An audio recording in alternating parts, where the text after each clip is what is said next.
searching for the perfect place to plant the knife. They didn't want to kill you outright. That would have made you a martyr. They wanted erosion, gradual disassembly, little collapses masked as misunderstandings. They wanted to make you believe it was all your fault, that every fragment of yourself that began to crack was just a product of your own fragility. And you believed it, for a time.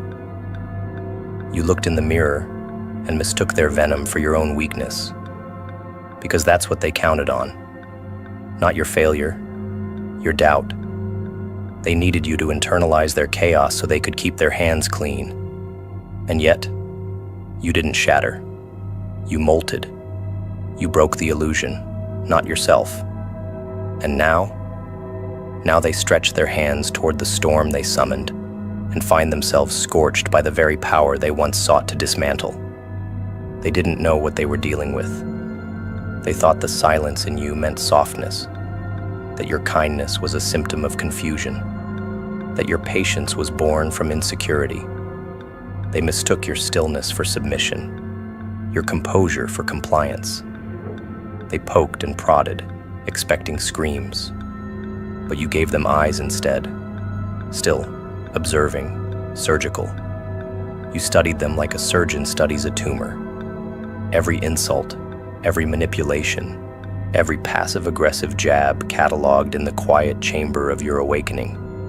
And while they performed, you prepared. While they danced around their drama, you wrote your own exit. They tried to break you because they saw something in you they could never become. They wanted to reduce it, distort it, own it.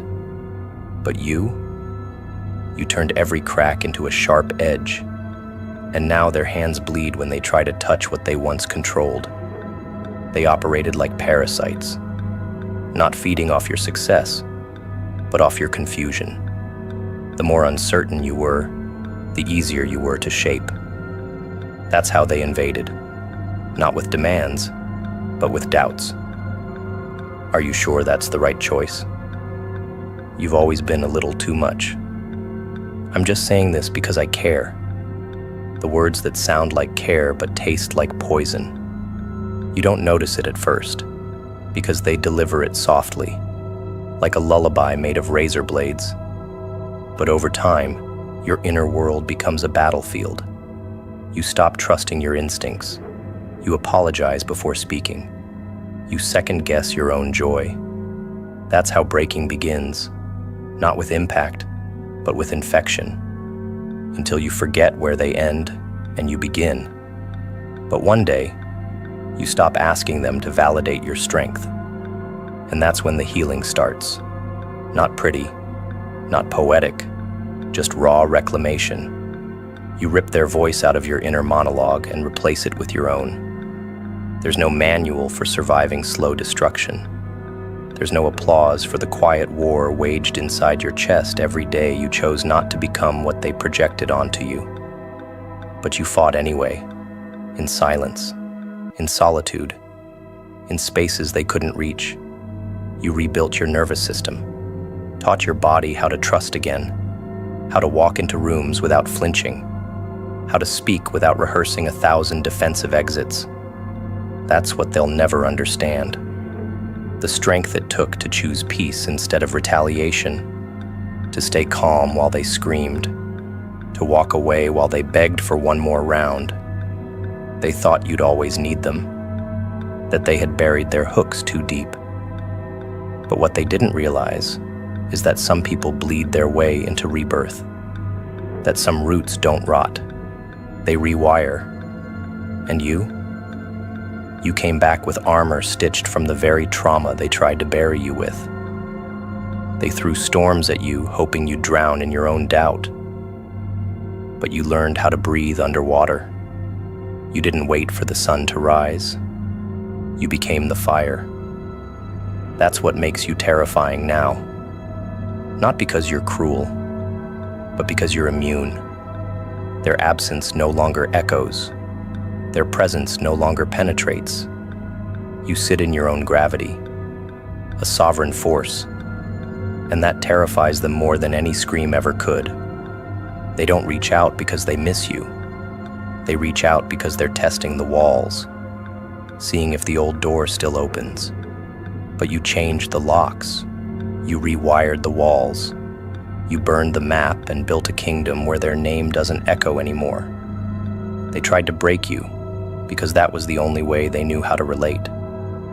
But you turned the rubble into a foundation. And now they wander ruins they can't rebuild.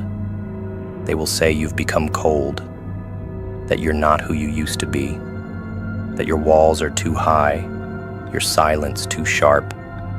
Let them, because they never met the real you. They met the version that hadn't yet woken up. They met the caretaker, the peacekeeper, the empath addicted to being needed.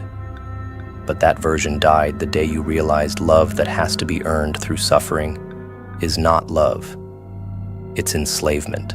The real you does not bend to be palatable. The real you does not apologize for boundaries. The real you is not interested in being understood by people who only ever showed up to dissect, diminish, or devour. You don't need them to recognize your growth. You don't even need them to witness it, because evolution doesn't need validation. It needs space. And now that you have it, you've become untouchable. They used to pull strings, subtle ones, invisible ones, guilt, nostalgia, shared history, a tear here, a memory there, hoping you'd respond like you used to, hoping you'd mistake the tug for love. But now their strings lie slack, powerless. You don't dance when they gesture anymore. You don't flinch at their silence. That's what victory really looks like. Emotional immunity. Not apathy, but clarity. The kind of clarity that makes manipulation obsolete. They used to press buttons that don't exist anymore. They try to get a reaction and are met with indifference. Not because you don't feel, but because you no longer perform. You've dismantled the machine they once controlled. And without control, they don't know how to exist near you. You are no longer reactive. You're refined, sharpened, unapologetic. Your strength is no longer defensive. It's declarative. You don't exist to prove them wrong. You exist to prove yourself right. That's the difference between healing and hiding. Hiding wears a mask to avoid pain. Healing rips it off to let truth breathe.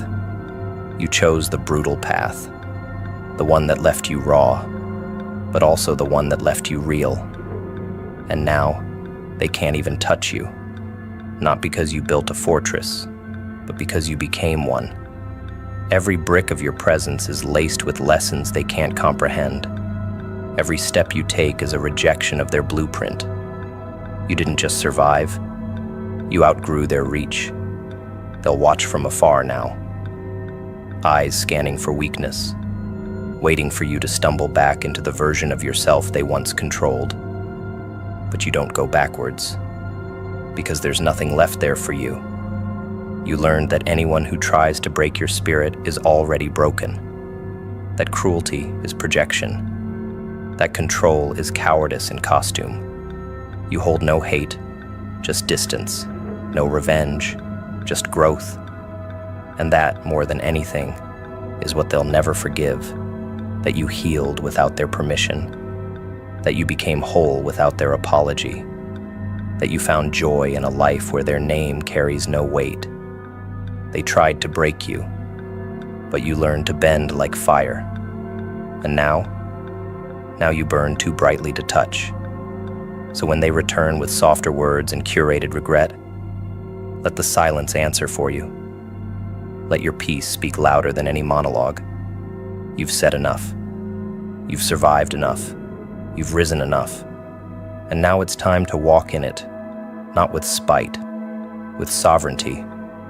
You are not who they left behind. You are not the open wound they once fed from. You are a closed chapter with a sharpened pen. Emotional control isn't built in peace. It's built by choosing stillness when chaos begs for reaction. They wanted you loud. unhinged, reactive. They needed you emotional because emotion gives them access. It opens doors they couldn't unlock with logic, couldn't pick with truth. They don't fight fair, they fight loud. The louder you get, the more they smile. Because while you scream your truth, they rewrite the story. While you bleed honesty, they dress it up as hysteria. You've seen it. The bait. The jabs cloaked as jokes. The provocations wrapped in concern. They push and prod, not because they seek resolution, but because your reaction feeds their illusion of control. And yet you, dangerous you stopped reacting. You went still. And that stillness, that was the death of their game. That was when they realized you'd evolved beyond their reach. Emotional control is not the absence of feeling. It's the choice to withhold your power from people who only want to drain it. Stillness is violence to the manipulative. When you no longer provide the outburst they're used to managing, they panic. Because they don't know how to respond to calm. They can navigate rage. It gives them something to grab onto. But when you go silent, detached, sovereign, they flail. That's the real weapon. Not screaming louder, but removing the stage. You deny them the performance. You take away the audience, and in doing so, you starve them. Emotional control isn't passive, it's surgical. It's knowing when to step back instead of step forward, when to watch instead of warn, when to disappear instead of defend. They think you've lost interest, but you've simply ascended to a level where their chaos no longer has gravity. That's what control looks like. Not suppression, but supremacy over your own impulses. They used to own your nervous system, the rise in your voice, the shake in your hands, the pounding in your chest. They knew exactly which string to pluck to watch you unravel. But you burned the strings, you unlearned the pattern. And now, your calm infuriates them more than your rage ever could. Because your calm says, I don't need to convince you. Your calm says, I don't need to be understood. Your calm says, I don't exist to make you comfortable. Emotional control is choosing silence not out of fear, but out of confidence that you no longer play on their board. You outgrew the game, and they haven't even realized the pieces are gone. There's a particular kind of power that comes from holding your fire when they beg for flame, not because you're weak, but because you know where that road ends.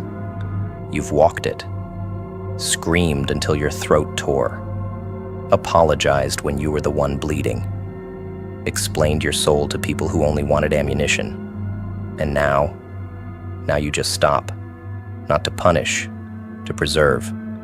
Stillness becomes your sword, because it cuts cleaner. There's no mess, no apology, no aftermath, just absence. That is how emotional control becomes holy. When you recognize that not every insult deserves acknowledgement, that not every battle deserves your presence. Some deserve nothing but your unbothered exit. Control isn't something you were born with. It was earned, in fire, in humiliation, in betrayal. It was sculpted in the aftermath of emotional whiplash.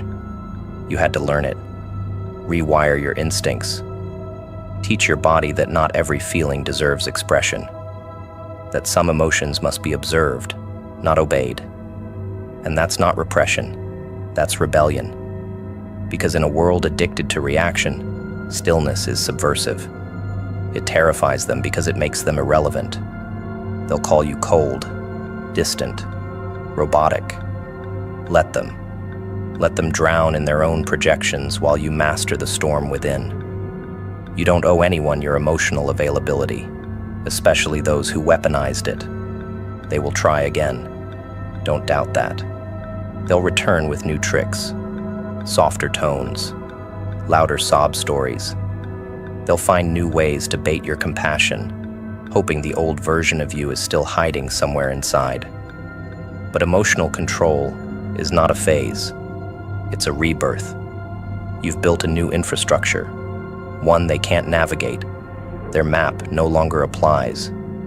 You are uncharted now, and that scares them. Because to control someone emotionally, you must first understand their pain. But your pain has become private, sealed. You've turned your scars into secrets, and your silence into steel. So when they try to reach you, all they find is stillness. And stillness, real stillness, is terrifying when you're used to chaos being the only language you speak. The chaos will always try to knock, through people, through memories, through whispers from the past. It will try to sneak in during moments of weakness. But that's when you remember. Emotional control is built precisely in those moments. Not when everything is calm, but when everything begs for your collapse. You don't need to prove you're okay. You just need to remain. That's the hardest part. Holding your center when the floor shakes. Breathing through the provocation. Smiling when your bones remember the war. That's when you become something they cannot touch.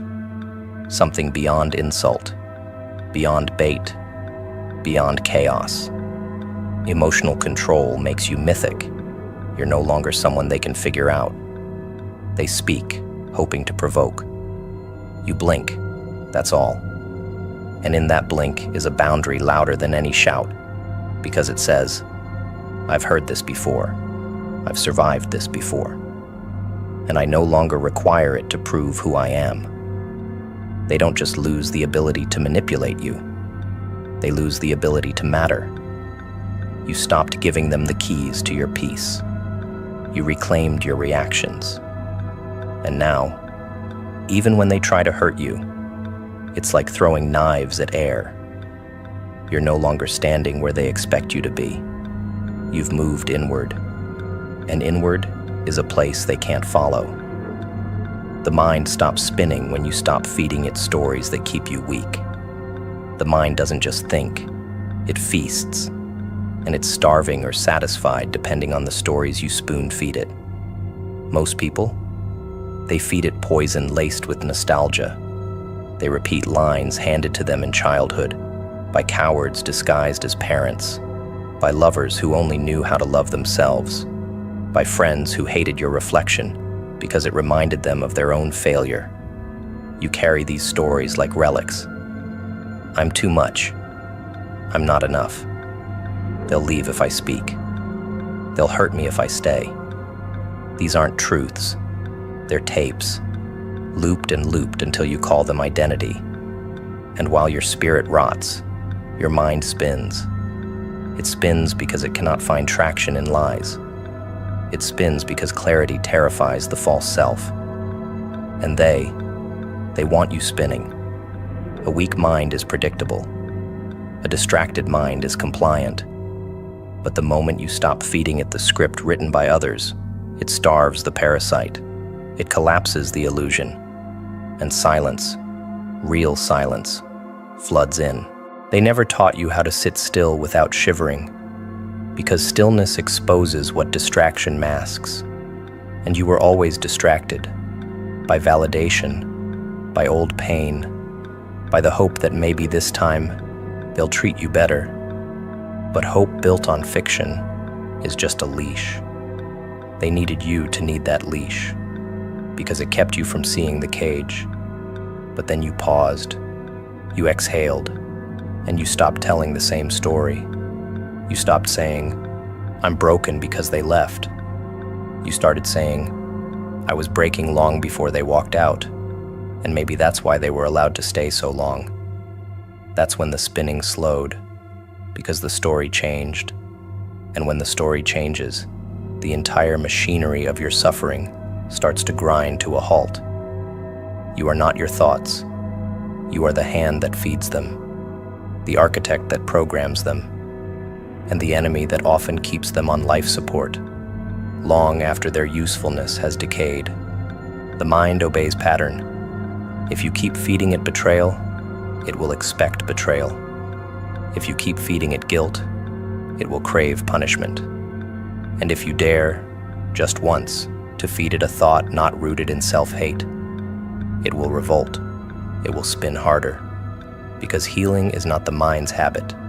Suffering is. You're addicted to the pain because you've confused it with proof that you're alive. But survival is not a badge, and pain isn't depth. At some point, you must starve the self-pity. Let the old narrative choke on your refusal. They don't get to live in your head rent-free. Not anymore. Not while you're still paying the price in peace. They wanted you to keep telling the story of the wound.